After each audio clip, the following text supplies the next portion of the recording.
the market drafted a response to the Parks Department letter stating that at no time in the course of our discussions with you or anyone in your agency has an authorized representative of the Santa Rosa Farmers Market indicated that we were not interested in continuing our arrangement to rent the Veterans Building. Furthermore, this letter requested a meeting with the Parks Department, Carol Hart, and Supervisor Zane to clear up any misunderstanding. We have hard copies of that. That letter was emailed on February the 15th. On February 23rd, the market was informed that the contract for the Veterans Hall had been awarded to an outside party and that we were out.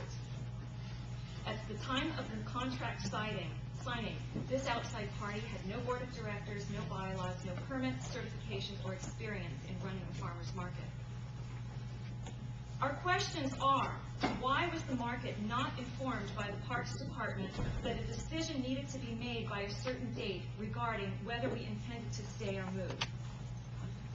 Number two, why was so little time allowed for the market to reach membership consensus about such a major issue? There were only 13 days between the time we received the letter from the Parks Department, which contained erroneous information, and the awarding of this contract to an outside party. The present contract does not expire until June the 30th. Had we known the Parks Department needed an answer by a certain date, a date that was over 4.5 months before its expiration, we certainly would have provided it. Why was no response received from the Parks Department or Supervisor Zane's office regarding our financial records?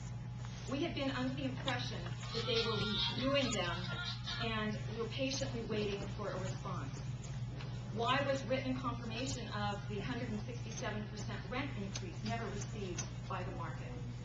Why was a contract signed with an outside party after the Parks Department had received both verbal and written communications from us regarding the market's intention to stay? Why was the Parks Department signing a contract with another party before the current tenants had confirmed its intentions? Why is the Parks Department signing a contract with an entity that has no board of directors, no bylaws, no permits, is not a nonprofit, has no certifications or experience in running a farmer's market? At this point, I would like to open the floor to questions. Please limit your questions to no more than the discussion of your question, no more than a minute. If anyone gets abusive, they're out. So. And could someone volunteer to be a timekeeper that's current? That's a minute period. Okay. Timekeeper? Okay. No question. Should be timekeeper? Be timekeeper? No. Question. Or please, timekeeper. I'll keep time. All right. Thank you. So Question. Be respectful of everybody else and let everyone speak. How much time? You have a minute. 1 minute? Go. What does your current contract say? About. You have, okay, in your current contract, you have an extension that, I don't know what it's called. A lease option. Yeah, a lease option in your current contract. Also, do you have copies from the very beginning of all your contracts to see what language is in there, to see if this is your spot? That is what we're currently reviewing. Yeah. Okay. Second, real quick. This building used to be veterans, and there's like 6 in the county, and the county tried to sell them at one time. They were stopped.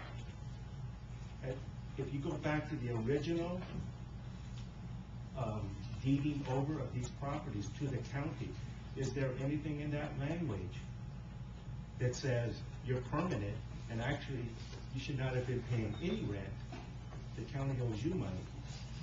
You know, is this property for a particular use in perpetuity and paying rent and charging people for all the services that have come out of this building other than, you know, a cost? That's your time. Okay. You bring up some really interesting points, and I believe we would like to pursue those. Do we have any volunteer that could talk to us afterwards and help us with that? If so, see us afterwards. Question. Is there a restriction on notification in your lease? There does not appear to be so. Question? I have a question that follows up on the previous question. I know that the current lease expires the end of June and would begin again July 1st. Is there nothing in there that says you have to renegotiate before the 30th of June? The contract is for 5-year increments, so we're at the end of our current 5-year period. And up until this point, it's been kind of an automatic renewal each 5-year period. So that's, again, why this was such a shock to everyone. And have you seen negotiations with the county, with your board, or who's managed those negotiations? The new board took effect January 28th. The old board, from between November and the end of January, was involved in the negotiations. It's also important to understand that at the same time all this was going on, the Santa Rosa Farmers Market was being sued by one of its former vendors, as well as each individual board of director was being sued. And our directors and officers insurance is not covering the cost of our defense because this particular person, at least in Ranch, is, one of them was an alternate board of director at the time, and there's a technicality. Okay.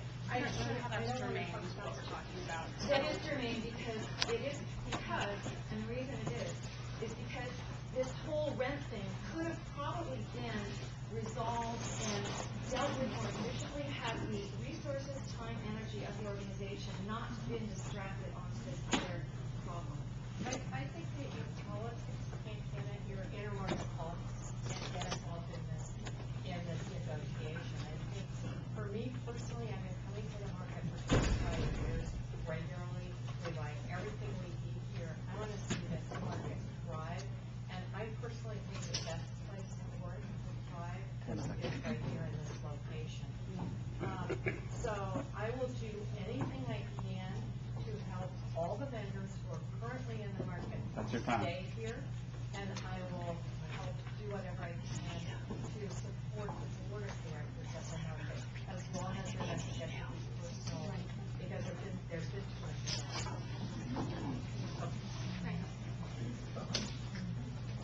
At some point, can the board poll the members, the vendors, to see what percentage of the vendors like to have the current management manage the vendors, manage the market?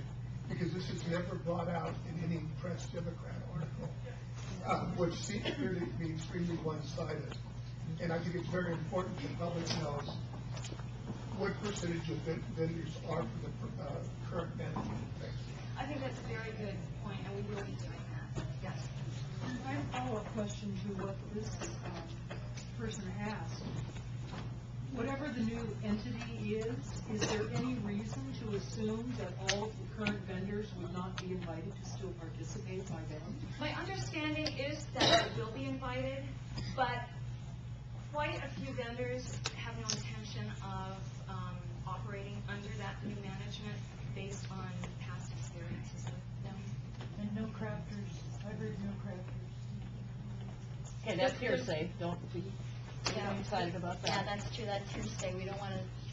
So we don't know. We don't know the answer to that, which is why polling the members would be I very actually spoke to somebody very high up in the supervisor's office today, and was told that everybody who's currently in the market will be guaranteed a spot. And they're going to write I asked them a letter to be written to assure everyone. straw polls show that a lot of people won't be standing. Okay, what question? Straw polls by whom? By talking to vendors. By your board members talking to the vendors? No, just volunteer talking to vendors. It's totally informal. A hearsay again. It's nothing. It's all hearsay. That's why we really do need to do a more formalized assessment. I agree. Yeah. Can you give me the name of this shadowy organization and anyone who's representing it? Or? It's in the newspaper. It's in the newspaper article. Is there anybody here from that group? There is indeed, and you could talk to them after this meeting, and I can